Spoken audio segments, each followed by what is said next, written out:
우리는 세계사의 변화에 제대로 준비하지 못해 국권을 상실하고 고통받았던 우리의 과거를 되돌아보아야 합니다.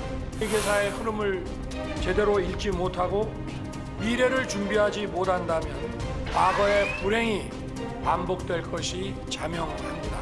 일본은 과거 군국주의 침략자에서 우리와 보편적 가치를 공유하고 안보와 경제 그리고 글로벌 아젠다에서 협력하는 파트너가 되었습니다.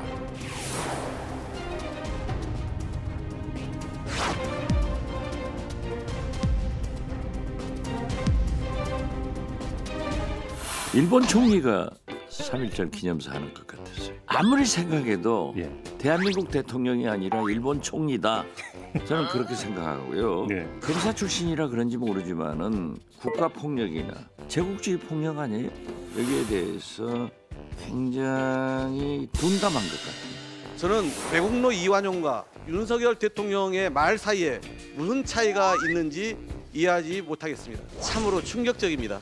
윤석열 대통령은 순국선열과 독립지사의 숭고한 정신을 부정하는 3.1절 기념사에 대해 지금이라도 정중하게 사과하기 바랍니다. 문재인 정권이 초래한 북핵 안보 위기에 대비하기 위해 한일 관계를 정상화하는 게 그렇게 못마땅합니까? 대한민국 대통령이 김정은의 수석 대변인 소리를 들으면서 국제사회에서 왕따로 전락했던 그 시절로 되돌아가자는 것입니까?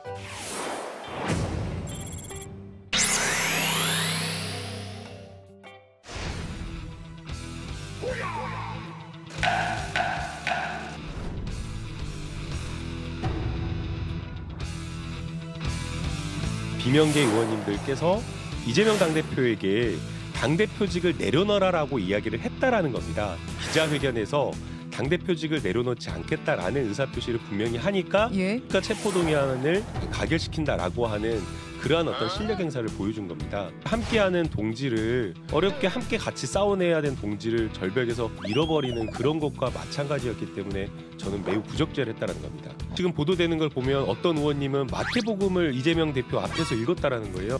그게 그 상황이 얼마나 참 말하기 그렇지만 그게 얼마나 당사자에게는 모욕적이고 말도 안 되는 상황이겠습니까? 제가 생각하는 대안은 개개인의 의견보다는 신속하게 중앙위원회를 소집해서 당원 전원 투표로 이 위기를 돌파를 하는 방법 외에는 딱히 없다고 봅니다. 이것은 당대표는 당원들이 뽑은 당대표이지 않습니까? 그래서 당대표 사퇴 여부는 당원들에게 물어보는 게 마땅한 것이죠.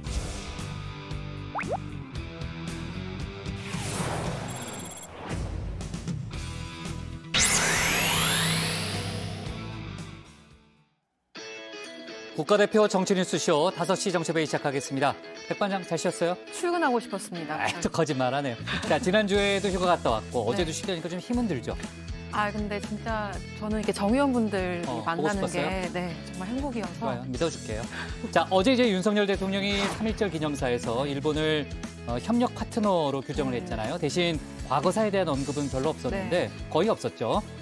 관련해서 정치권의 공방이 오늘 뜨겁죠? 네, 그렇습니다. 민주당은 먼저 윤 대통령의 기념사를 매국노 이완용의 말에 빗대기까지 했는데요. 일제 강점과 지배를 합리화시키는 식민사관이라며 윤석열 정부의 대일본 굴종 외교만 재확인했다고 비판했습니다. 반면 국민의힘은 시대의 변화에 따라서 양국 협력을 강화해야 한다는 뜻으로 이해해야 한다며 민주당이 또다시 죽창을 들고 나섰다 이렇게 반박을 했습니다. 네, 조금 전에 왜 고개를 까딱까딱 했어요? 순간 놀래가지고. 아, 그래요? 네, 그렇습니다. 자, 관련 소식은 잠시 후에 제가 뉴스픽에서 짚어보도록 하고요. 이재명 대표의 체포동의안 표결에서 무더기 이탈표가 나온 뒤로 지금 민주당 내 내홍이 상당히 크잖아요. 친명계와 비명계의 갈등의 골이 점점 깊어가는 분위기죠. 네, 이 친명계에서는 무더기 이탈표가 기획투표였다는 주장을 하고 있는데요. 김영민 의원은 오늘 실패한 반란이라며 내년 총선에서 당원들이 이를 심판할 수 있는 길을 열어둬야 한다 이렇게 주장을 했습니다. 또 다음 체포동의안에서 의결 정족수를 채우지 못하도록 하는 투표 보이콧을 시사하기도 했습니다. 네, 그러니까 친명계는 비명계가 조직적으로 이제 그 가결표를 던졌다고 이제 주장하고 있는 거고 비명계는 말도 안 된다 이렇게 반박하고 있는 거죠. 네, 그렇습니다. 정홍천 의원은 당내 상황에 대해서 3, 4, 5 의견을 나눌 뿐 공모할 수장이 없다고 말했는데요. 강성 지지층의 이탈표 색출에 대해서는 십자가 밟기를 강요당하는 느낌이 든다고 비판했습니다. 네. 강성 지지층 이른바 개딸들이 배신자 색출에 나섰다는 얘기를 저희가 했었잖아요. 네. 이낙연 전 대표, 그러니까 이재명 대표의 대선 경쟁자였던 이낙연 전 대표를 영구 제명해야 한다는 청원 글도 올라왔다는 거죠. 네, 그렇습니다. 해당 청원글은 이낙연 전 대표를 지난 대선 경선 당시 대장동권을 터뜨려서 지금 이 대표를 고통에 빠지게 만든 장본인이라고 표현했는데요. 반란표가 나오게 만든 것도 이 전 대표가 꾸몄다고 봐도 무리는 아니다라고 주장했습니다. 현재까지 3만 5천 명이 넘는 권리당원들이 청원에 동의했다고 합니다. 네, 내일 이재명 대표가 공직선거법 관련한 첫 재판에 출석하는데요. 관련한 얘기는 저희가 국회 상황실에서 짚어보도록 하겠습니다. 전 들어갈게요. 네.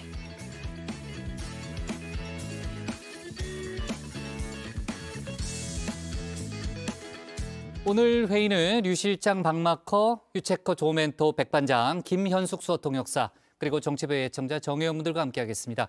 오늘도 속보 실시간 반영하면서 열어놓고 회의를 진행하죠. 유 실장도 표정이 좋네요. 하루 쉬니까. 네, 근데 백반장이 분명히 어제도 행복하다고 연락했었는데 오늘도 어제 휴일인데 통화를 했어요? 네, 오늘도 행복하다고 하니까 그래요? 조금 늘 행복한 것 같아요. 어제 저는 유 반장이랑 연락한 적 없어요. 네. 누구랑 연락한 거예요, 그러면? 분명히 행복한 상시로 거짓말을 하느니 상상 속에서 상상 속에서 혼자서 이렇게 연락한 것 같습니다. 유 실장 또 공격 들어올 것 같아요. 네, 여기까지만 박마커가. 하겠습니다. 네. 좋아요. 네. 자, 회의가 진행되는 동안에는 소통반장 백반장이 여러분들의 의견을 들을 예정인데요. 오늘 응답하라 소통 주제는 뭡니까? 네, 앞서 전해드린 것처럼 윤석열 대통령의 3.1절 기념사가 논란이 되고 있습니다. 오늘은 여기에 대해서 여러분의 생각을 전할 예정인데요. 유튜브에 정치부 회의 실시간을 검색하시면 방송도 보시면서 댓글 보내실 수 있으니까요. 많은 참여 부탁드립니다. 좋습니다. 정 의원분들의 의견은 잠시 후에 들어보는 걸로 하고요. 유한울의 뉴스픽 5부터 오늘의 정치부 회의 출발하겠습니다.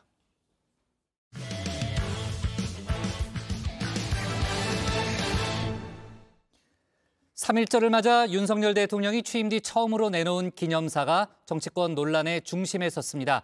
일본을 파트너라고 지칭하면서 세계사의 변화에 제대로 준비하지 못해 국권을 상실했던 우리의 과거를 돌아봐야 한다고 말한 거죠. 민주당은 이완용과 비교하면서 공세 수위를 높이고 있는데요. 대통령실은 조금 전 반일 감정으로 정치적 반사 이익을 얻으려는 세력이 있다는 반박 입장을 내놨습니다. 관련 논란을 뉴스픽5에서 짚어봅니다. 네, 5시 하면 다정해 정 의원들의 뉴스 큐레이터 우유체커입니다. 목요일에 뉴스픽5 바로 들어갑니다. 네, 오늘 준비한 소식은요. 과거와 미래, 학폭대책 손질, 노마스크 입학식, 최종 무혐의, 눈웃음 땀방울로 준비했습니다. 윤석열 정부 들어 처음으로 맞이하는 3.1절이었습니다. 그래서 대통령의 첫 3.1절 기념사에도 관심이 쏠렸는데요. 대일 외교의 기조와 방향을 엿볼 수 있기 때문입니다. 윤 대통령의 기념사, 과거는 없었습니다. 미래에만 방점이 찍혔습니다. 3.1운동 이후 한 세기가 지난 지금 일본은 과거 군국주의 침략자에서 우리와 보편적 가치를 공유하고 안보와 경제 그리고 글로벌 아젠다에서 협력하는 파트너가 되었습니다. 특히 복합 위기와 심각한 북핵 위협 등 안보 위기를 극복하기 위한 한미일 3자 협력이 그 어느 때보다 중요해졌습니다. 일본은 이제 우리 파트너다, 강조하려다 그런 걸까요? 일본의 국권을 빼앗긴 원인을 윤 대통령은 이렇게 얘기했습니다. 우리는 세계사의 변화에 제대로 준비하지 못해 국권을 상실하고 고통받았던 우리의 과거를 되돌아보아야 합니다. 지금 세계적인 복합 위기, 북핵 위협을 비롯한 엄혹한 안보 상황, 그리고 우리 사회의 분절과 양극화 위기를 어떻게 타개해 나갈 것인지 생각해 봐야 합니다. 그러면서 일본의 과거사에 대해 그 어떤 반성이나 사과를 촉구하는 내용도 없었는데요. 당장 정치권에선 큰 논란이 됐습니다. 윤 대통령의 발언이 나온 직후부터 민주당 등 야권은 일제히 비판하고 나섰는데요. 오늘 박홍근 원내대표는 이 사람의 발언까지 가져왔습니다. 조선이 식민지가 된 것은 구한국이 힘이 없었기 때문이며 세계적 대세에 순응하기 위한 유일한 활로이다. 대한민국의 삼척 동자도 다 아는 희대의 매국노 이완용의 말입니다.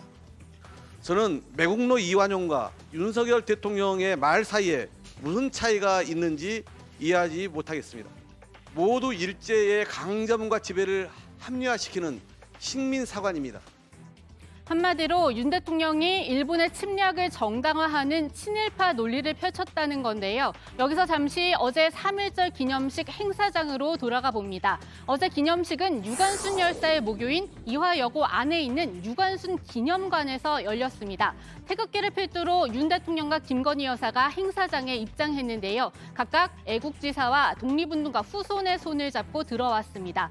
윤 대통령 태극기를 들고 3.1절 노래를 제창했고요. 마지막엔 만세 삼창도 했습니다. 이런 분위기 속에서 윤 대통령의 기념사만 이질감이 느껴지는 게 사실인데요. 의전 전문가인 탁현민 전 비서관은 이렇게 지적합니다.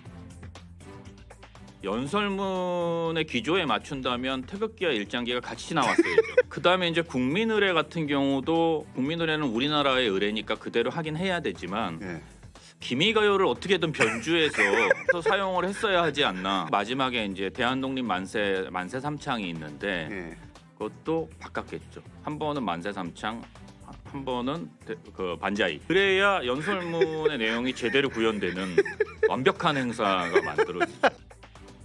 네, 탁 전 비서관의 지적, 결국 어제 기념사 내용을 에둘러 비판한 건데요. 윤 대통령은 앞서 직접 들으셨던 것처럼 한일, 더 나아가 한미일 관계를 고려해 이번 기념사를 준비한 걸로 보입니다. 국민의힘도 같은 맥락에서 야권의 공격을 방어하고 나섰습니다.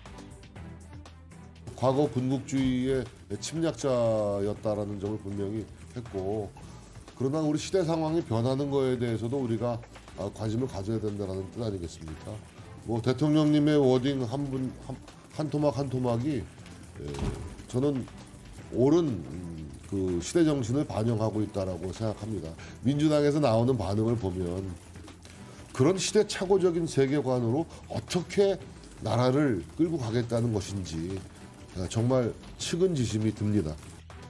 네, 한일 관계에 있어서의 현안, 우리 당국이 한미 정상회담에 앞서 성사시키려고 하는 한일 정상회담 문제가 있습니다. 그리고 한일 정상회담이 성사되려면 해결해야 하는 문제가 있죠. 바로 강제동원 배상 문제인데요. 이 때문에 과거도 모자라서 강제동원 배상이라는 현재까지도 기념사에서 쏙 빠졌다는 지적이 나옵니다. 그리고 여기서 소환되는 사람이 있는데요. 바로 전직 대통령 MB입니다. 제가 MB의 취임 뒤 첫 3.1절 기념사를 찾아봤는데요. 그때도 실용의 정신, 미래지향적 자세 강조하긴 했습니다. 그래도 과거를 언급하는 문장 하나 정도는 있지 않았습니다. 한국과 일본도 서로 신용의 자세로 미래지향적 관계를 형성해 나가야 합니다. 그러나 역사의 진실을 결코 외면해서는 안 됩니다. 그렇다고 언제까지나 과거에 얽매여 미래로 가는 길을 늦출 수는 없습니다. 결국 과거도 또 민감한 현재도 다 빼버린 윤 대통령의 기념사는 일본 정부의 호응을 이끌어냈습니다. 하지만 호응과 현안에 대한 성의 있는 태도는 별개의 문제인 것 같은데요. 윤 대통령이 기념사에서 고려한 것으로 보이는 강제동원 배상 문제, 일본 정부가 가해 기업들이 배상에 참여하지 않는 걸로 내부 결론을 내렸다는 보도가 나왔습니다. 히로시마 G7 하야시 총리의 초청을 받기 위해서 급하게 한일 관계를 굴력적으로 개선하려고 한다. 알려진 바에 의하면은 김태효 1차장이 그런 못된 짓을 하고 있는 거예요. 과거 MB 때도 그렇지 않습니까? 그래서 나는 아무리 같은 아파트에서 아크로비스타에서 같이 살았다고 도대체 대통령실까지 데려와서 이런 외교를 할 수 있는, 저런 대북 정책을 할 수 있는, 나는 이해할 수 없어요. 네, 여권 일각에서도 박지원 전 원장과 비슷한 비판이 나옵니다. 이현주 전 의원은 한일 관계 진전도 좋지만 일본이 성의 있는 태도를 안 보이는데 자꾸 일방적으로 구애하는 모습은 바람직하지 않다고 꼬집었습니다. 국제관계는 전략적인 거라서 잘 지내고 싶다고 해서 무조건 엎드린다고 될 일이 아니라고 일침을 가했는데요. 강제동원 피해자들은 이런 논란을 어떻게 보고 있을까요? 우리는 그 대통령 말 듣고는 우리나라가 제대로 못 갑니다. 나 그런 돈은 아무리 굶어주고도 안 받으랍니다.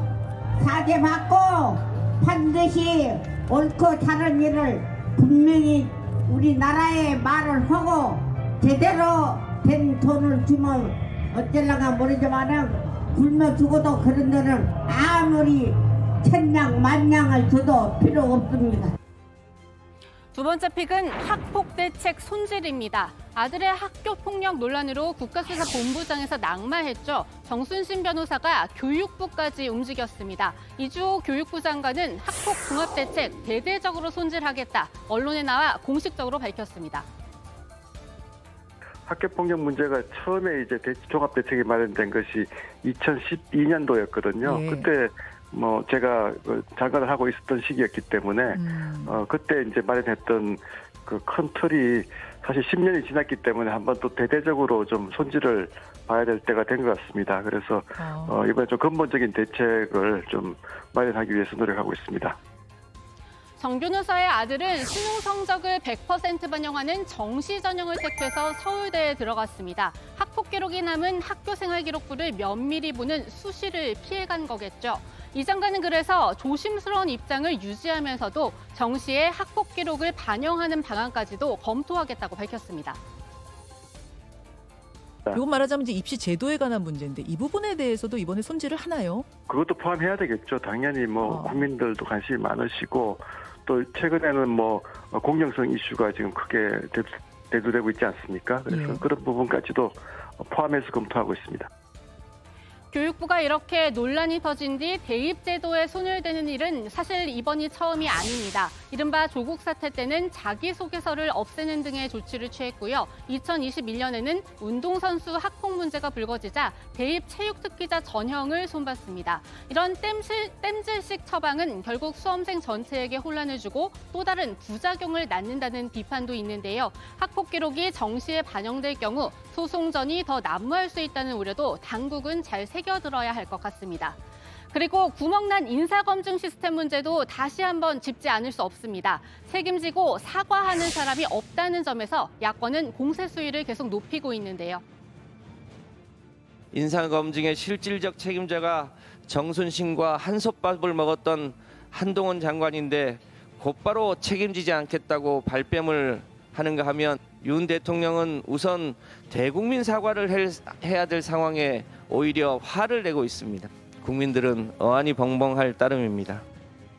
국민의힘에서도 비슷한 지적이 이어지고 있습니다. 유승민 전 의원은 윤 대통령이 공정을 강조한 연세대 졸업식 축사, 서울대 졸업식에 갔더라도 할 수 있었을까 이렇게 꼬집었고요. 이재호 상임고문은 대통령과 한동훈 장관 그리고 윤희군 경찰청장의 사과를 촉구하면서 늦둥이 아들의 아픈 과거까지 공개했습니다. 아들이 고등학교 다닐 때 한 이틀 학교를 안 가. 그래서 나는 그때 말을 안 하니까 왜 학교 안 가냐고.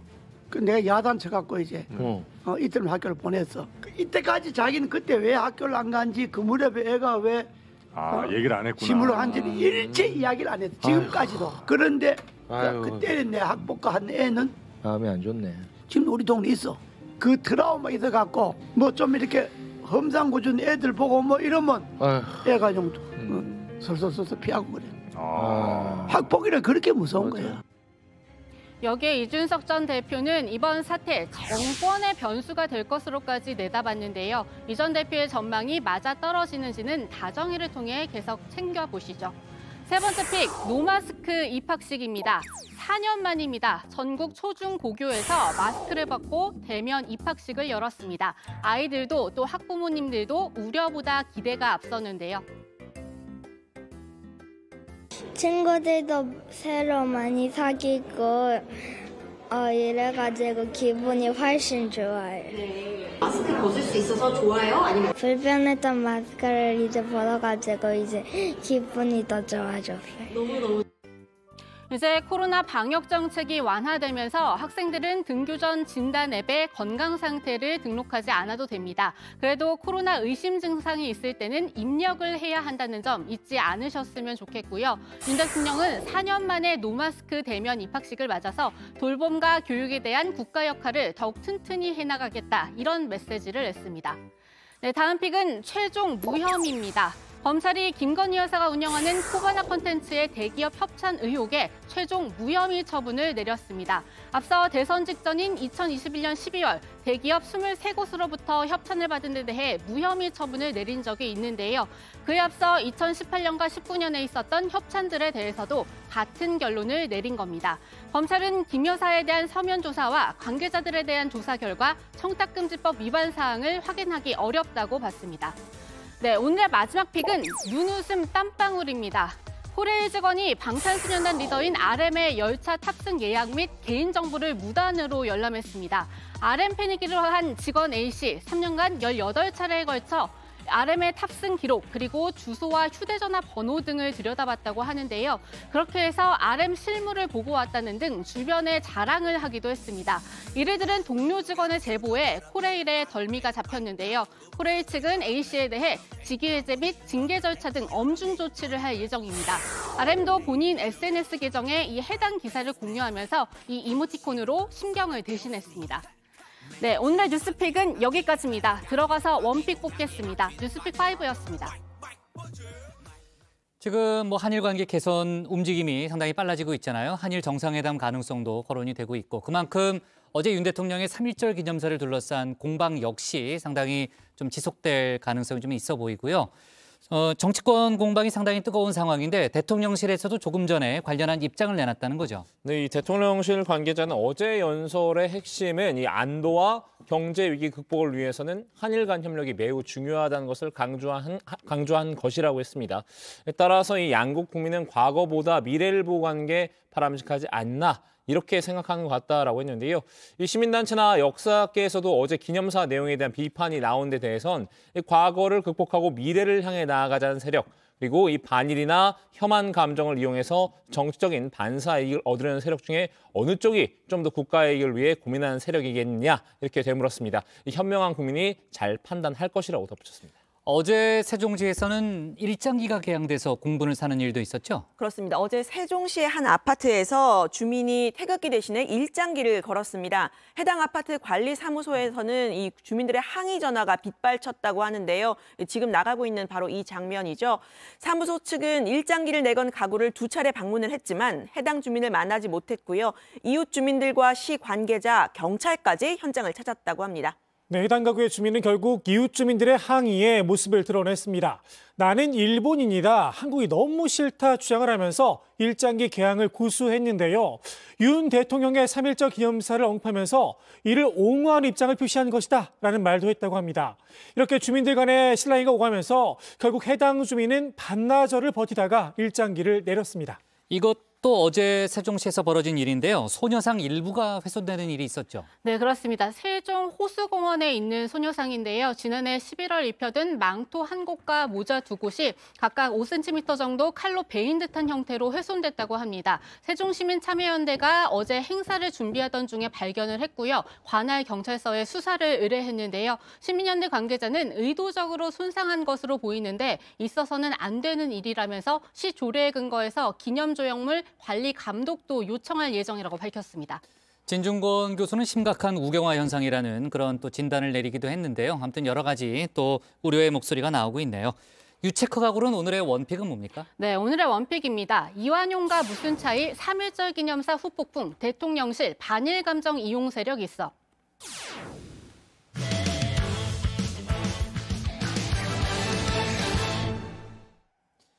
민주당 이재명 대표에 대한 체포동의안이 부결됐지만 민주당은 심리적 분당 상태에 빠졌습니다.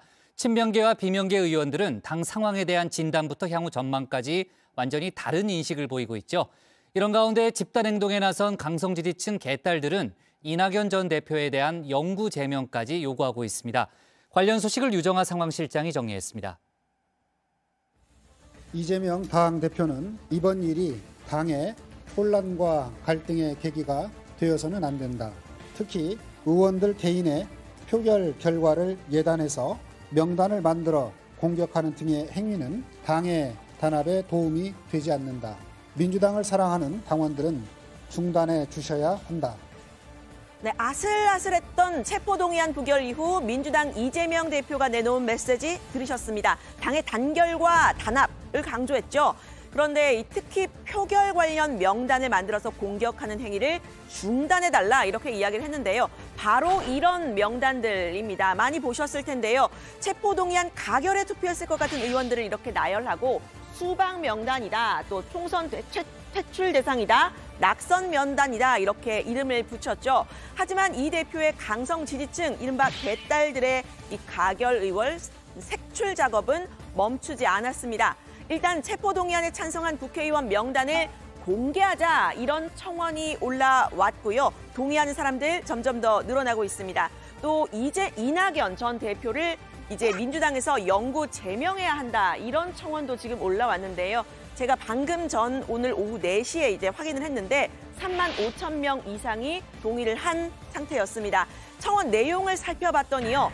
지난 대선 경선 때 대장동 사건을 폭로했다라는 것부터 이번 체포동의안의 반란표까지 이낙연 전 대표가 꾸몄다고 봐도 무리는 아니다라는 내용이 포함되어 있었습니다. 지난 대선 때 대장동 건을 최초로 터뜨려 놓고 이재명 대표님께 사과도 하지 않고 자기는 미국으로 냅다 도망쳤습니다. 그로 인해서 지금 대한민국은 검사 독재 국가가 되었고 그 사람이 민주당을 검사들에게 문을 활짝 열어주게 만든 장본인입니다. 네, 앞서 올라왔던 박지원 전 비대위원장의 출당 권유 내지 징계 이 청원에 대해서는요. 6만 명 이상이 지금 동의를 했는데요. 박 전 비대위원장은 이 대표에 대한 체포동의안을 가결해달라 이렇게 주장을 했다가 출당 혹은 징계 청원 대상이 됐죠. 답변 기준인 5만 명 이상 동의를 넘겼기 때문에 지금 당이 공식 입장을 내놔야 하는 상황입니다.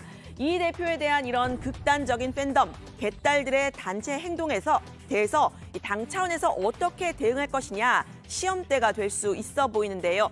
지금은 체포동의안 부결 직후에 눈물나게 미안하고 미안하다라고 글을 올렸던 이 정청래 최고위원에게도 가결입니까 부결입니까 하는 묻는 문자가 왔다고 합니다. 정 최고위원은 여기 보신 것처럼 부결했습니다라고 답변을 올렸는데요. 친명계 의원들이 부결 커밍아웃을 하면서 당원들의 분노가 정당하다 이렇게 힘을 실어주는 것으로 해석이 됩니다. 당원들이 느끼는 분노와 실망감은 매우 정당하고 저는 정의롭다라고 생각해요. 왜냐하면 말씀드린 것처럼 그건 의원들이 배신한 것이거든요. 어떤 그 확인하는 과정이나 여기에 문제 제기하는 과정은 당원으로서는 당연히 할 수 있다고 저는 생각합니다. 네, 체포동의안의 아슬아슬한 부결, 친명계, 비명계 모두 충격적이다 이런 반응 보였다는 소식 제가 전해드렸었죠.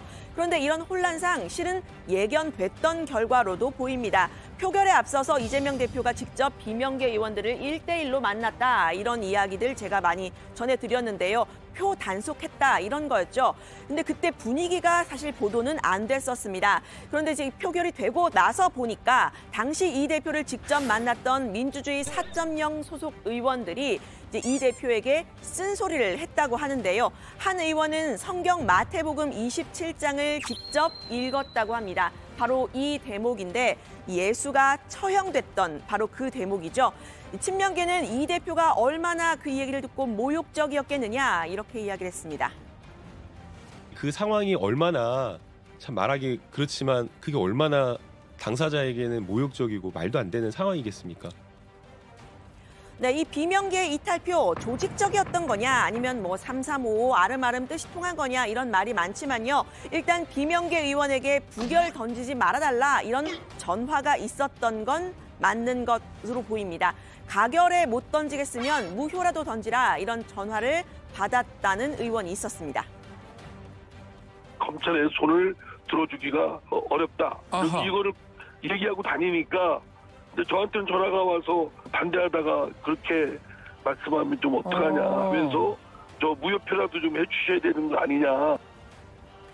네, 지금 보신 것처럼 이 체포동의안이 가까스로 부결된 이후 민주당은 심리적인 분당 상태에 빠진 상태로 보이는데요.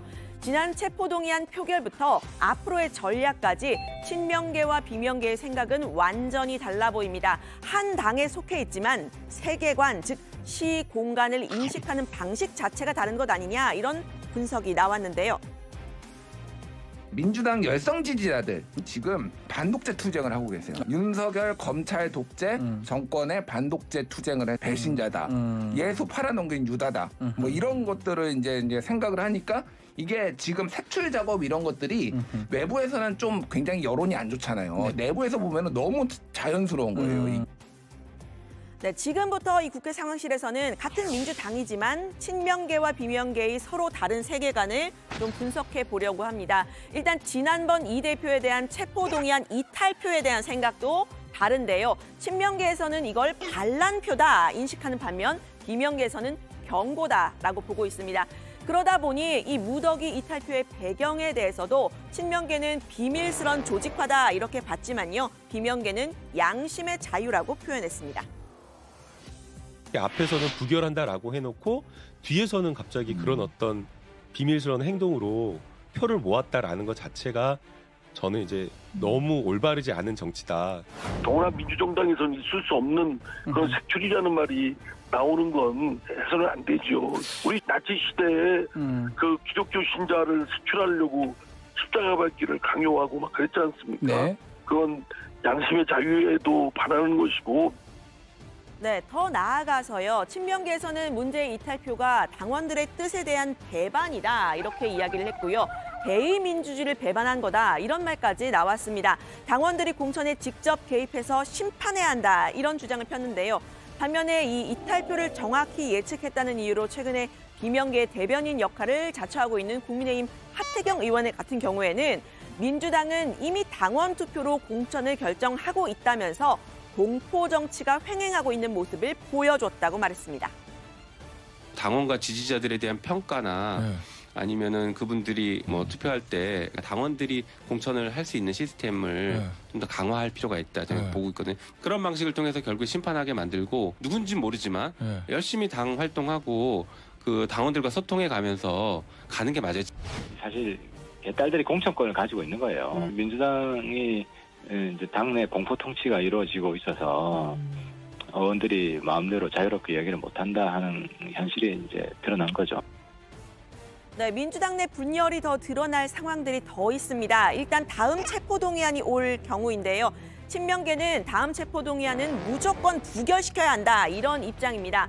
당론으로 부결 투표를 하는 방안부터 아예 투표를 보이콧하는 그런 방안까지 거론을 했는데요.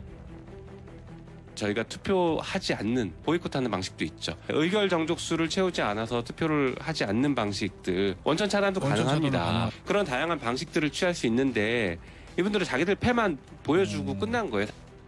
네, 지난번 표결의 경우에는 가결표 최소 17표가 더해졌지만요. 비명계에서는 특단의 조치, 변화가 없으면 기권이나 무효표를 던졌던 판단을 보류했던 20명 정도의 의원들까지 다음번에는 가결의 표를 던질 수 있다. 이렇게 시사했습니다.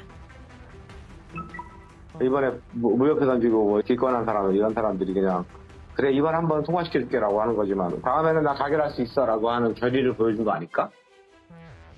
네, 비명계에서 염두에 두고 있는 이 특단의 조치요. 다름 아닌 이재명 대표의 거취 문제일 텐데요. 체포동의안이 부결이 되면서 이 대표에 대한 구속영장은 오늘 자동으로 기각이 됐지만요. 검찰은 9일 전후에 이 대표를 불구속 기소하는 방안을 검토하고 있는 것으로 알려지고 있습니다.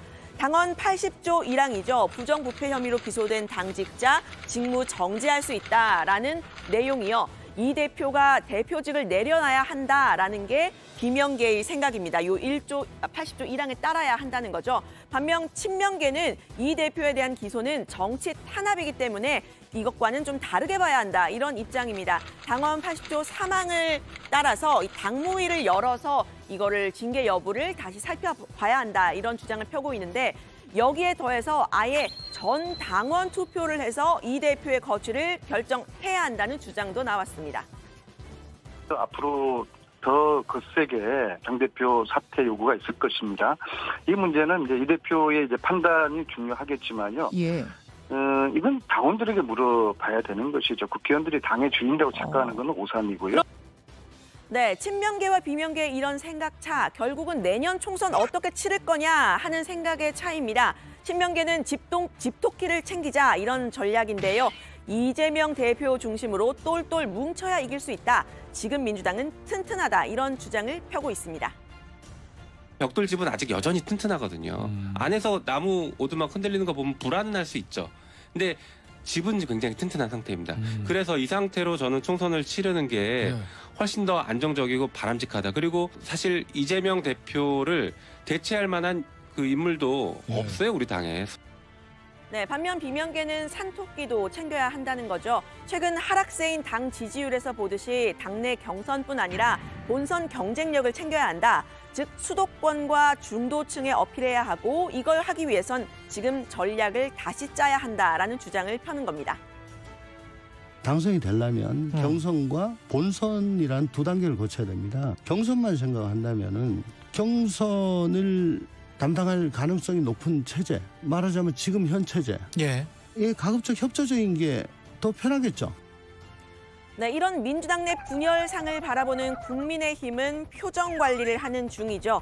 정진석 비대위원장은 이 대표의 대표직 사퇴를 압박했는데요. 대표직을 유지할 경우에는 분당될 가능성이 있다. 슬쩍 언급한 사람도 있었습니다. 겹겹이 껴입은 방탄 갑옷이 누더기가 됐습니다. 당 대표직을 내려놓는 게 순리라고 많은 사람들이 얘기하고 있습니다. 죽창가와 개딸이라는 새로운 방탄복으로 사법 처리를 피해갈 수는 없습니다. 감옥 갈 각오를 해야 한다는 민주당 중진들의 고언을 무겁게 받아들여야 합니다. 이재명 대표가 총선 때까지 끝까지 버티고 대표직을 유지하고 아까 지금 이야기한 대로 아예 뭐 정족수 미달로 투표 방해를 하고 이런 식으로 가면은 탈당할 수밖에 없죠. 의원들이 독자적인 정당을 만들어서 반 이재명 정당으로 가야만 자기들이 산다 이런 생각을 할 겁니다. 네, 독자적인 정당, 분당이 가능하려면 이 깃발을 들고 나설 사람이 필요하죠. 민주당 내 강성 지지층이 이낙연 전 대표의 영구 제명을 청원하고 나선 것도 이 당내 분란의 싹을 자르겠다는 것으로 풀이가 되는데요. 무엇이 민주당을 위한 또 국민들을 위한 길일까요? 오늘 발제는 이렇게 정리하겠습니다. 이재명 대표의 자제 요청에도 개딸들 이낙연 전 대표 제명, 반란이냐 경고냐 분당 언급하는 국민의힘. 네, 류 실장도 마지막에 얘기했습니다만 강성 지지층들이 그 가결표를 던진 이른바 이제 배신자들을 색출하는 작업을 해왔고 또 이낙연 전 대표에 대해서는 영구 제명까지 청원하고 있다는 거죠. 네, 그렇습니다. 민주당 게시판엔 이 이낙연 전 대표에 대한 영구 제명을 청원하는 글이 올라왔는데요. 현재까지 3만 5천 명 넘게 동의한 상태입니다. 5만 명 이상이 되면 당 지도부가 답변을 내야 하는 상황인데요. 이 청원 글을 보면 지금 민주당의 반란과 분열의 씨앗은 이낙연 전 대표에게 있다. 민주당을 검사 독재 정권에 갖다 바친 것 또한 이 전 대표다라는 구절이 있습니다. 박홍근 원내대표는 자제해달라는 입장을 분명히 밝혔는데요. 내부 공격을 자제해달라는 건 이재명 대표의 뜻이라고도 했습니다. 소위 당내 그런 그 일부 지지층들의 그 행동에 대해서 원내대표가 가타부타 다 얘기하는 것은 옳지 않은 것 같아요. 다만 이 말씀만큼 분명히 드리고 싶습니다. 단결과 단합을 저해하는 그런 언행들은 서로가 더 자제해야 된다는 말씀을 분명히 드리고 싶고요. 이 대표의 뜻을 우리 지지자들도 특히 이 대표님을 아끼는 우리 그 당원들도 충분히 알아주실 거라 믿습니다. 강성 지지층들이 이제 본인들이 이제 배신자라고 보는 사람들 이제 수박이라고 부르잖아요. 그래서 이번에 그 체포동의안 표결 이후에 수박 명단을 만들어서 돌리기도 했는데 이재명 대표가 자제를 해달라는 그런 입장을 밝혔죠. 근데 그 말을 따르기가 어렵다. 뭐 이런 입장을 내놓고 있다는 거죠. 그렇습니다. 이 이재명 대표 지지자 커뮤니티 제명인의 마을에는 이 이장님께서 명단 만드는 거 중단해달라고 했는데 받아주면 어떨까라고 의견을 묻는 글이 올라왔습니다. 여기서 이장님은 이재명 대표를 지칭하는데요. 그런데 여기서 댓글을 보면 이장님 뜻에 힘을 실어드리자 이런 글도 있지만요. 공격은 하지 말라 했지만 공개하지 말라고는 안 했다. 또 이장님은 이장님의 일을, 지지자들은 우리가 할 일을 하면 된다. 또 전 말 안 듣는 자식이 될 겁니다. 그건 본인 선택이니까요. 라는 글들이 있었습니다. 이 대표의 뜻은 알겠지만 당원이자 지지자로서 이런 행동들을 계속하겠다. 이런 취지의 댓글로 풀이가 됩니다.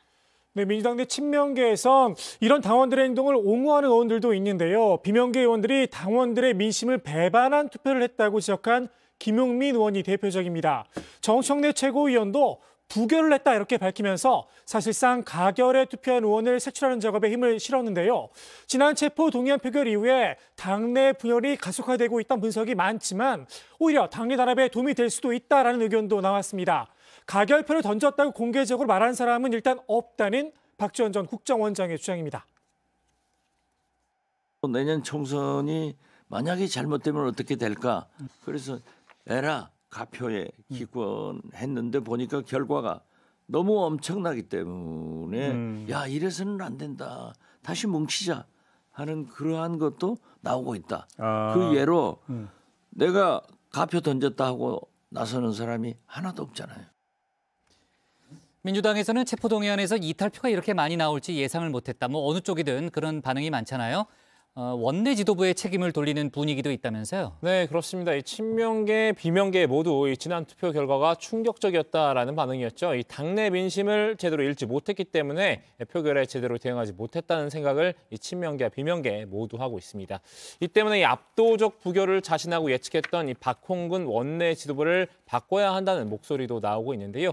매년 5월로 예정된 이 원내대표 선거를 1, 2주 앞당기자는 주장이 나오고 있는 겁니다. 마침 4월에 이 국민의힘이 원내대표를 새롭게 선출한 데다 총선을 1년 정도 앞두고 이 원내사령탑도 재정비해야 한다는 의견이 나오고 있는 겁니다. 네, 이런 의견은 이 흔들리는 이재명 리더십을 원내대표 리더십 전환으로 대응해보자 이런 전략으로도 풀이가 되는데요. 다만 친명계와 비명계가 염두에 두고 있는 방향이 서로 다릅니다.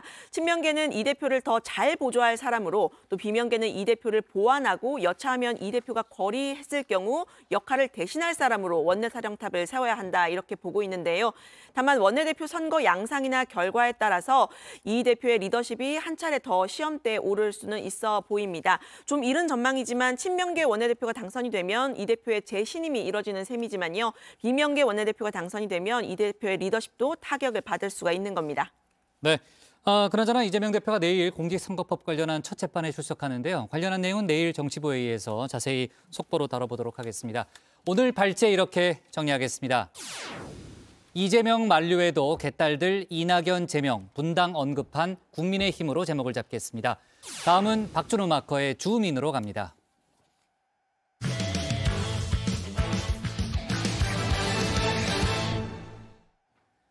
국민의힘 이준석 전 대표가 장해찬 청년 최고위원에 대한 공세를 강화하고 있습니다. 과거 장 후보의 발언부터 불법 소지가 있는 행위까지 모두 들춰내며 일종의 네거티브에 나섰는데요. 오늘은 친 이준석계 후보들과 함께 장 후보의 레이싱 동호회 활동을 공격했습니다. 장 후보의 반박도 나왔는데요. 주민에서 관련 소식 정리했습니다. 톰과 제리 서로 다투긴 하지만 기본적으로 애증을 바탕에 둔 관계죠. 이 앙숙이면서도 순망치 않은 사이라고 해야 할까요? 국민의힘 이준석 전 대표가 자신과 안철수 당대표 후보의 사이를 이에 비유했었죠. 톰과 제리 비슷한 거다. 톰이 없어지면 안 돼요. 톰이 없어지면 제일 골치 아픕니다, 저는.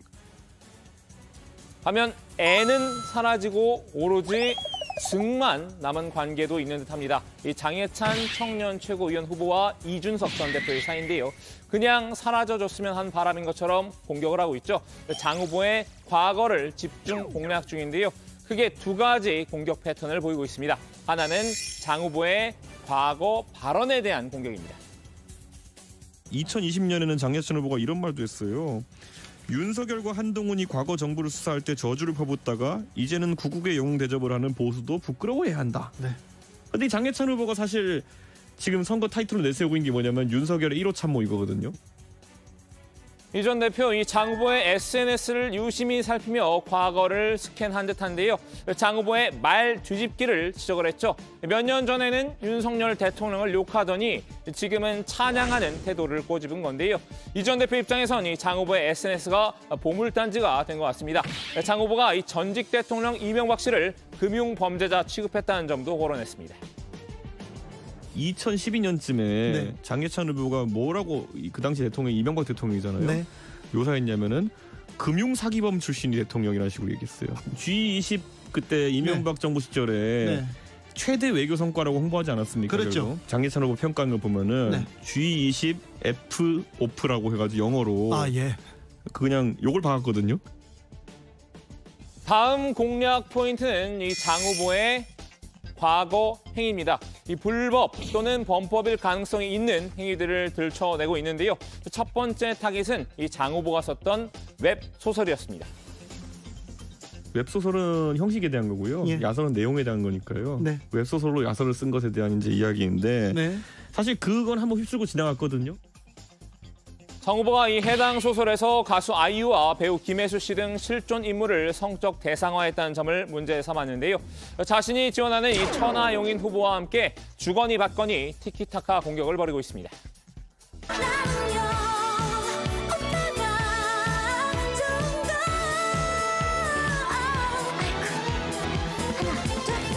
현존하는 연예인, 특히 아이유, 이지은 씨의 이름을 그대로 차용을 하고 또 이지은 씨가 불렀던 좋은 날이라는 노래의 가사를 그대로 차용해가지고 그 사람을 특정한 후에 키스를 했다, 쓰다듬었다라는 정말 변태적 습성이 담겨있는 글을 가지고 판타지소설로 좀 빙자하고 있습니다. 장 후보는 이 전 대표의 성상납 의혹을 소환하며 맞섰죠. 그러자 장 후보의 소설이 법적으로 어떤 범죄에 해당하는지까지 구체적으로 파고들었습니다. 명예훼손이나 모욕죄에도 해당할 수 있다고 저는 보고 무엇보다 지금 사회적으로 논란이 되고 있는 그 알테스 범죄라고 있어요. 리얼 퍼슨 슬래시라고 해가지고 실제 인물들을 성적으로 생각하는 어떤 자신의 망상을 이용해서 허구의 이야기를 풀어가는 건데 이건 이미 범죄로 인정이 되고 있습니다. 웹소설에 이어서 오늘은 또 다른 목표물을 찾아내는데요. 장 후보가 지난 2013년 팀 스위프트라는 모임에서 운영진으로 활동했던 이력을 소환했습니다. 일반 도로에서 카 레이싱을 벌이는 동호회라고 하는데요.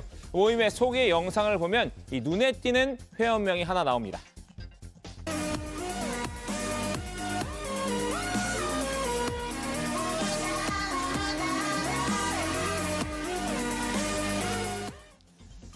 자동차 한 대가 이 빠른 속도로 내달리며 여러 차를 순식간에 제치는 장면인데요. 코드네임 어서 장이라고 써 있죠. 일명 이 장 작가인데 이 웹소설 작가로 활동한 장 후보를 가리킨 것으로 보입니다. 이 모임에서 회원들은 이 직선 도로에서 목적지까지 누가 가장 먼저 도착하는지를 가리는 이 드래그 레이싱을 즐겼다고 하는데요. 이 구불구불한 곡선 도로를 빠르게 질주하는 와인딩 레이싱을 하는 영상도 있습니다. 이 문제가 되자 현재 해당 페이지는 이 비공개로 전환이 됐는데요. 이 전 대표는 페이스북에 이와 관련이 된 글을 연달아 3개를 올리면서 장 후보를 저격했습니다. 일반 도로에서 레이싱을 하는 건 불법이란 겁니다. 요즘 예찬이가 왜 자꾸 어두운 길로 폭주를 시작하나 했더니 예전에 어두운 곳에서 중앙선 침범하면서 공도 레이싱을 하는 모임을 운영했었나 보네요. 공도 폭주 레이싱도 이준석 탓을 할 텐데 예찬이가 빨리 쾌차했으면 좋겠습니다. 장 후보는 이 한 언론에 친구들끼리 같이 장거리 주행을 하는 것 자체가 불법은 아니지 않느냐라고 해명했는데요. 천하용인은 곧바로 협공에 나왔습니다. 이 천하람 당대표 후보는 한문철 TV에 제보하겠다며 이 전 대표의 힘을 보탰고 이긴 후보는 장 후보의 사퇴를 촉구했습니다. 이런 사람이 최고위원이 된다면 우리 당은 중앙선도 없고 개념도 없는 브레이크 없는 불법 레이싱카가 될 겁니다. 슬그머니 글 삭제하고 폭주서클 홈페이지나 닫는 졸렬함만 있겠죠. 더 이상 추해지지 말고 이제 그만 사퇴하십시오. 이러니 저러니 해도 이 레이싱이나 선거나 결국 결과가 중요한 법인가 봅니다. 장 후보는 오늘 발표된 여론조사 결과를 공유했는데요. 국민의힘 지지층 대상으로 청년 최고위원 당선 가능성을 물은 결과 장 후보가 1위를 차지했죠. 장 후보는 이 저열한 네거티브에 끄떡 없다면서 건재함을 과시했는데요. 이 전 대표와 천하용인을 향해서 요란하기만 하고 별거 아니다라고 도발하기도 했습니다.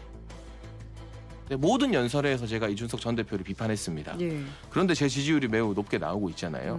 지금 우리 당에서 유일하게 용인되는 네거티브가 이준석에 대한 네거티브예요. 이런 현실을 이준석 후보 본인만 모르고 있어요.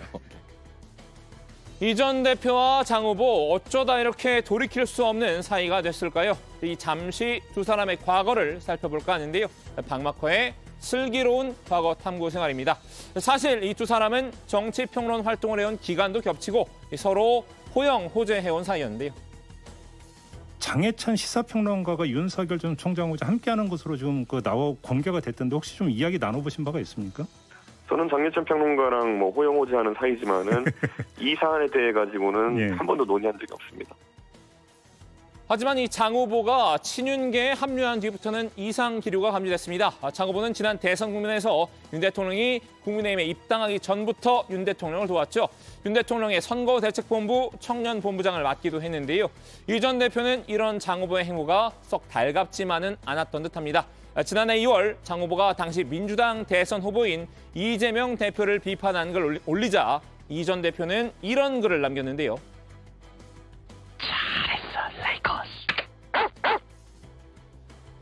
라이코스, 이제 1990년대 후반 검은 개가 등장하는 TV 광고로 유명세를 탔던 검색 엔진입니다.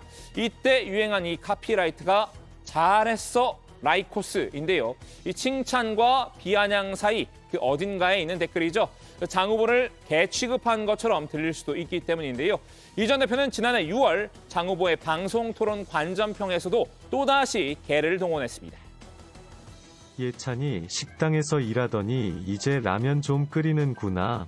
라이코스에서 토리로 업그레이드 해주마. 토리는 이 윤 대통령의 반려견 이름이기도 하죠. 이 토론을 잘했다는 칭찬의 의미도 있겠지만요. 장 후보를 윤 대통령의 충견으로 취급하는 뉘앙스도 담겨 있습니다. 장 후보를 바라보는 이 전 대표의 이 양가 감정이 드러나는 대목인데요. 그러다 이준석 사태를 계기로 두 사람은 완전히 갈라졌습니다. 지난해 8월 장 후보가 직접 나서 이 전 대표를 향해 이 작심 비판을 쏟아낸 겁니다. 국민의힘에는 이준석 전 대표와 친 이준석계 청년들만 존재하는 것이 아닙니다. 이준석 전 대표와 그를 따르는 일군의 청년 스피커들, 그리고 집단적인 악플로 위협을 가하는 강성 팬덤 때문에 가려진 다른 수많은 청년들의 목소리를 대변하고자 합니다. 국민의힘 청년 그룹에 이준석을 지지하는 이들만 있는 건 아니라는 반발이었죠. 이 장 후보가 친윤을 대표하는 청년 정치인으로서 이준석의 대항마로 나선 순간이었는데요. 방송에 나와 우리 당 사람들을 비판하고 나의 길만 옳은 것이라 말하는 것은 쉬운 일입니다. 반면 생각이 다른 사람들과 의견을 조율해 일이 되게 만드는 것은 어려운 길입니다. 이준석 전 대표는 어려운 길 대신 쉬운 길만 걸으며 체급을 키워오지 않았습니까? 당시 이 전 대표는 이 비꼬기로 맞대응했습니다. 윤핵관에부터 한번 잘 살아보라는 빈정거림이었는데요. 예찬아 그렇게 해서 네가 더 잘 살 수 있다면 응원할게. 결국 이번 전당대회를 거치며 둘 사이는 아예 루비콘강을 건넌 건 아닌가 싶습니다. 이 선거가 끝나도 관계 회복이 어려울 것으로 보이는데요. 오늘 주민 한마디는 이 드라마 속 한 장면으로 정리하겠습니다. 너랑은 이제 진짜 끝이야. 네, 저희가 이제 장해찬 후보의 웹소설을 둘러싼 논란에 대해서 좀 다뤄봤었는데요.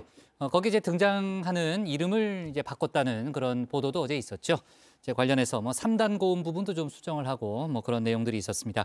오늘 이제 새로 이제 불거진 의혹과 또 공방이 이제 이준석 전 대표와 천하용인 후보들이 이제 집중적으로 오늘 이제 제기한 부분이 과거 이제 불법 레이싱 모임을 운영했다라는 부분이잖아요.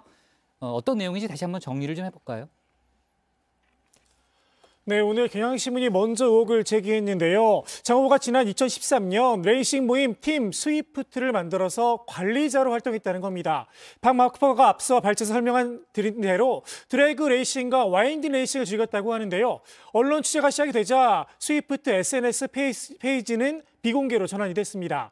이준석 전 대표와 친이준석계 후보들은 해당 보도를 소개하면서 일반 도로에서 벌이는 레이싱은 불법 소지가 있다면서 일제히 장 후보를 비판하고 나선 상황입니다. 네, 이 전 대표는 페이스북에 요즘 예찬이가 왜 자꾸 어두운 길로 폭주를 시작하나 했더니 전에 어두운 곳에서 중앙선을 침범하면서 공도 레이싱을 하는 모임을 운영했었나 보다라고 비꼬았습니다. 이긴 청년 최고위원 후보는 장 후보의 사퇴를 촉구했는데요. 뻔히 영상까지 나왔는데도 불법은 없었다고 한다면서 대장동의 불법은 없었다는 이재명과 똑같다 이렇게 비판했습니다. 아까 이제 천하람 당대표 후보의 입장도 잠깐 들어봤었는데 한문철 TV에 보내겠다고 했다는 거죠. 네, 이 천 후보는 이 불법성이 충분히 보이는데 장 후보가 불법이 없었다고 하니 한문철 선배님께 여쭤보도록 하겠다면서 주행 영상을 한문철 TV 스스로.com에 보내겠다라고 했습니다. 이 한문철 TV는 이 교통사고 손해배상 전문 변호사이자 유튜버인 한문철 변호사가 운영하는 채널이죠. 이 도로위 사고와 불법행위 등을 판별하는 등 이 관련 콘텐츠를 제작 중인데요. 장 후보의 과거 레이싱 모임 활동의 불법성 여부를 정확히 판단을 받아보겠다는 공격으로 보입니다.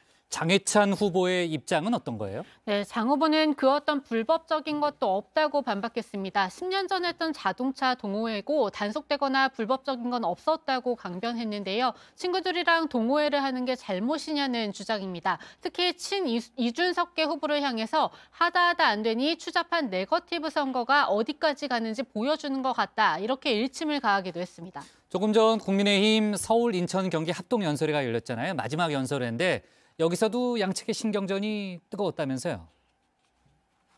네, 이기인 후보는 기존의 지역 맞춤형 정책 홍보 기조를 깨고 장해찬 후보를 공개 비판했습니다.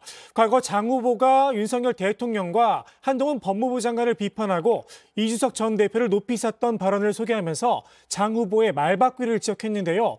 어쩌다가 장 후보가 이렇게 변했느냐 개탄을 했습니다. 들어보시죠. 대체 어쩌다 개혁을 말했던 걸출한 청년 보수 논객 장예찬은 정권의 눈과 귀를 가리는 자들에겐 입을 닫고 개혁을 부르짖는 이들에겐 부끄러운 줄 알라며 호통이나 치는 정치인이 됐습니까? 그것은 안위를 찾는 건 편하고 원칙을 지키는 것은 어렵기 때문일 겁니다. 이 후보는 장 후보가 웹소설을 지적한 언론사를 공격하고 듣기 싫은 말은 차단하고 과거를 부정하며 자신을 지지하는 사람들만 규합하겠다는 못된 정치를 하고 있다 이렇게 꼬집기도 했습니다. 장 후보도 이 반격에 나섰는데요. 이준석 전 대표의 성상납 의혹을 다시 거론하며 자신을 깨끗하다고 주장했습니다. 들어보시죠. 그러나 이준석처럼 20대의 대통령 이름 팔아가며 업자들에게 룸사롱에서 술 얻어먹고 파렴치하게 살지 않았습니다, 여러분! 또 이준석 아바타들이 말하는 가짜 개혁 내로남불이 아닌 진짜 개혁을 해야 한다며 이 천하용인 후보들을 싸잡아 공격했는데요. 특히 이 허은하 최고위원 후보의 음주운전 경력을 거론을 하면서 시기를 막론하고 2회 이상 음주운전을 한 상습범은 지도부와 주요 당직 진출을 원천 봉쇄하는 이 허은하 방지법을 만들겠다고 날 세웠습니다. 또 이준석과 민주당 정청래처럼 수준 낮은 SNS 활동으로 동지들을 폄하하면 당무감사에 포함시키는 이 준청래 방지법을 통과시키겠다라는 이런 공약도 내세웠습니다. 좋습니다. 오늘 주민 제목 이렇게 정리하겠습니다. 이준석 천하용인 불법 레이싱 의혹 맹공, 장해찬 불법 업소로 제목을 잡겠습니다.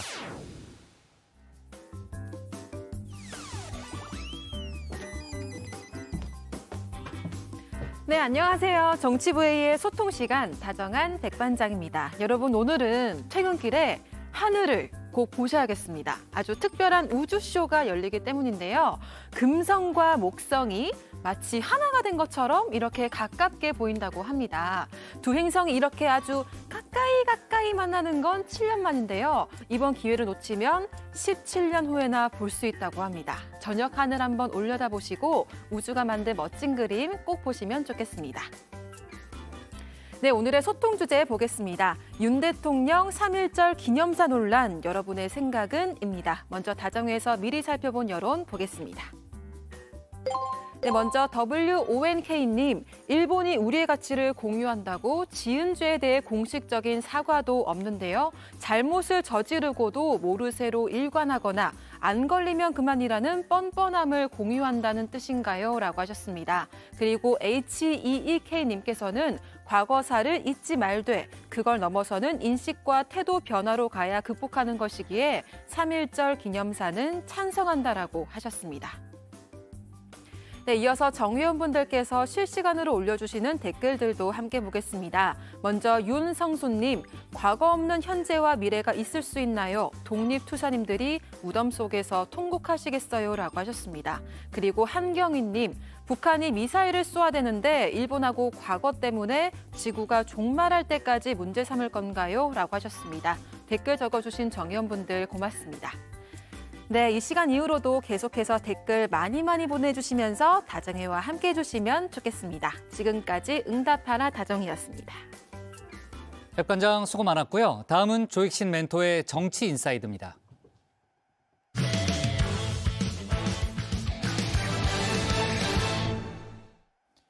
국민의힘 전당대회 소식 자세히 알아보겠습니다. 김기현 후보의 땅 투기 의혹을 둘러싼 논란이 갈수록 커지고 있습니다. 김 후보가 땅을 매입하기 전 원소유주 김모 씨의 변호를 맡았다는 언론 보도가 나왔죠. 민주당은 김 후보가 김 씨에게 개발 특혜를 줬다는 의혹도 제기했는데요. 김 후보는 가짜 뉴스라고 반박했습니다. 자세한 내용을 정치 인사이드에서 짚어봅니다.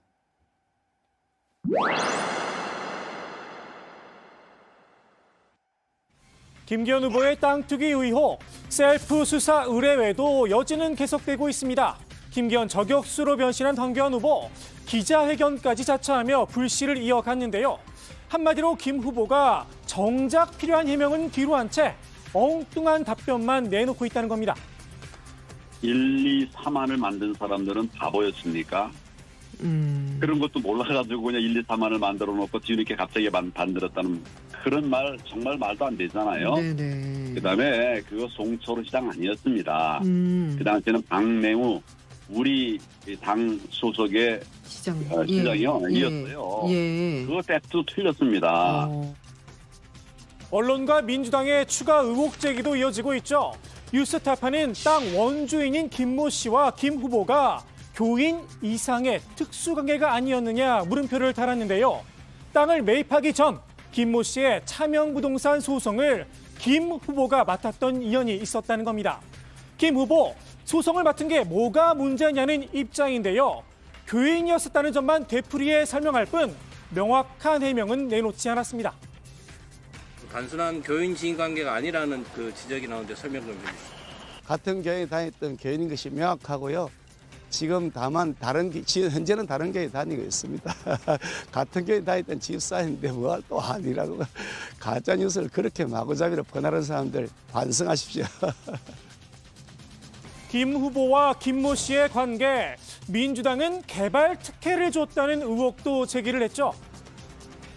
김기현 후보는 자신의 측근인 김기현 씨가 조합장으로 되어 있는 울주군 상북지구 도시개발사업 승인 과정에서 울산시장으로서 특혜를 준 것은 없는지 국민들 앞에 떳떳하게 의혹을 해소해야 합니다. 언론과 민주당의 의혹 제기에 국민의힘 당권 주자들도 거들고 나섰는데요. 이 김 씨와의 관계 심상치가 않다는 겁니다. 저보다 약간 윗세대의 선배 변호사들은 뭐 일산 땅을 성공보수를 받아가지고 떼부자가 됐다거나 뭐 이런 일들이 생각보다 꽤 있었습니다. 이거 혹시 성공보수를 대물로 받은 거 아니냐 하는 탈세 의혹이 충분히 제기될 수 있는 부분들이 있다고 보고요. 여러 하루 만에 땅을 사가지고 땅 산 지 11일 만에 이걸 팔았어요. 그 11일 사이에 사업이 어려워집니까? 그리고 그 김 씨가 이 땅만이 아니에요. 여러 땅과 관련돼 있습니다. 성공보수설, 특혜 의혹설, 여기에 재산관리자설까지 제기된 상황인데요. 결국 시작은 김모 씨와 부동산 땅 거래죠. 매매 계약서부터 공개하는 게 어떨까 싶습니다. 김 씨와의 부동산 매매 계약서를 투명하게 공개하여 부동산 투기, 토건, 토착비리 의혹을 해소하고 당대표 선거에 임하길 바랍니다. 김 후보의 투기 의혹으로 당 안팎이 시끄럽지만 전당대회에 미칠 영향은 제한적이라는 평가가 나오고 있죠. 실제로 여론조사 결과에서도 확인이 됐는데요. 국민의힘 지지층, 이른바 김기현 리스크가 없다는 응답이 56.3%에 이르렀습니다. 국민의힘 당심은 흔들림이 없다는 겁니다. 답정너라는 거 있잖아요. 제가 요거를 전당대회를 보면 답정표입니다. 답은 정해져 있고 나는 그냥 이슈에 상관없이 표결할 거야. 투표할 거야 이거예요. 하지만 내년 총선은 당원 투표가 아니죠. 민심이 중요한데요.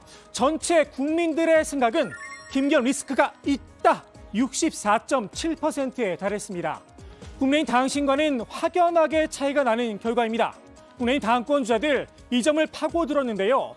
물산 이재명으론 총선에서 민주당에게 패배할 수밖에 없다고 목소리를 높였습니다. 포스트 이재명도 구체적으로 점 찍으며 말입니다. 김부겸 전 총리만 하더라도 김기현 대표가 1대1로 붙어서 이길 수는 없는 상대라고 저는 봅니다. 그래서 저는 그 사람들과 싸워서 붙어서 도덕적으로도 그리고 또 혁신적으로도 이길 수 있는 사람은 저밖에 없다. 정말 최악의 경우에 김혜영 대 김기현 구도로 붙어버리면 저희 젊은 층은커녕이고 중도층 수도권 다 날아갑니다. 그러니까 김혜영이면 김혜영 카드가 만약에 나온다고 하면 김혜영 천하람이 붙어야 해볼까 말까 하는 상황. 민주당의 새 지도부와 맞설 상대 두 후보 모두 바로 나라는 건데요. 아직 이 대표의 거취 문제 결정된 건 아무것도 없는 상태죠. 다만 이 대표가 만일 물러난다면 전세가 역전될 수 있다는 분석도 나오긴 합니다. 그리고 민주당이 보십시오. 우리는 당대표까지도 보냈다. 당신들 뭐 김건희 특검 무슨 특검 뭐 다 특별감찰관 왜 안 왔냐라는 압박을 했을 때 할 말 없어지는 거 아니겠어요? 김 후보의 땅 투기 의혹도 당연히 예외는 아니겠죠. 황교안 후보의 주장대로 폭언 비리다 몰아붙일 수 있습니다. 황 후보가 직접 밝힌 메스를 잡은 이유기도 합니다. 내부 수술입니다. 내부 수술. 당이 조만간 이렇게 된다면 곤란에 빠지게 될 거예요. 우리 이재명을 보지 않습니까? 그래서 당과 정부가 맞이할 위기를 막으려고 하는 사전 수술이다.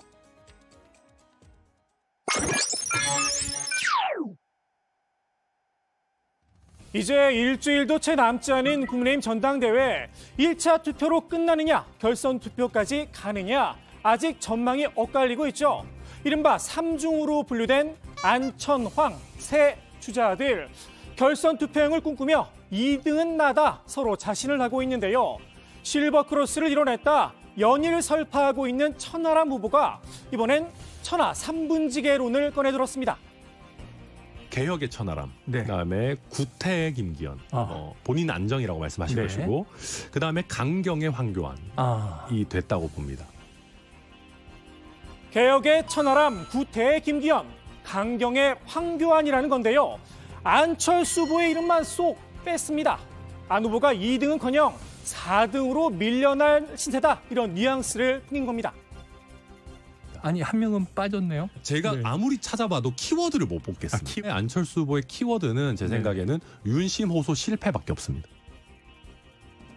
안 후보는 여전히 김 후보의 상대는 바로 나란 입장을 굽히지 않고 있는데요.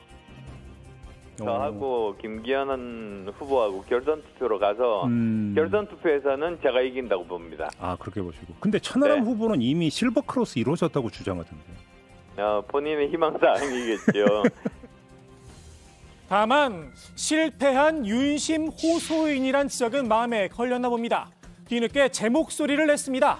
소셜미디어에 대통령실과 비대위, 선관위 모두 공정하지 않다고 느낀다. 불만의 글을 올렸는데요. 앞서 유난연대란 표현을 썼다가 대통령실에서 무안을 당했었죠.